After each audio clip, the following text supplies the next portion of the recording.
তো hey guys, welcome সবাইকে আরও একটি নিউ ব্লগে। তো তোমরা সবাই কেমন আছো? আশা করি সবাই খুব ভালো আছো। আর আমিও আছি। কালকে রাতে না খুব জ্বর এসছে, তো দেখি সকাল থেকে আমার নাকটা যেন কেমন করছে, মানে সর্দি লেগে গেছে সকালবেলা আবার। তো এই দেখতে পাচ্ছ, রুটি খেতে বসে গেছি। সকালবেলা রুটি আর আলু ভাজা হয়েছিল। স্নান করে এই খাচ্ছি। গুবলু গেছে স্কুল, মা রান্না করছে। আমি এখন স্নান করে পুজো দিয়ে এইমাত্র এলাম। এখন প্রায় 12টা প্রায় বেজে গেছে। ধরতে মোটামুটি দুপুরের খাবার হয়েই গেল।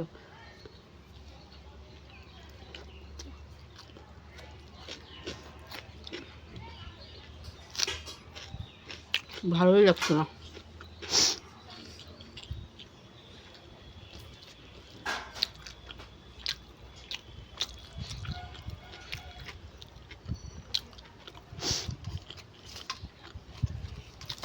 এখন প্রত্যেক দিনে আমাদের সকালবেলা রুটি আর আলু ভাজা হচ্ছে। আর রেশন থেকে আটা এনেছি। রেশনেরটা এবার ভালো দিয়েছে, তাই প্রত্যেকদিন রুটি আর আলু ভাজা হচ্ছে। ওদের সবার খাওয়া হয়ে গেছে, শুধু আমি বাকি ছিলাম।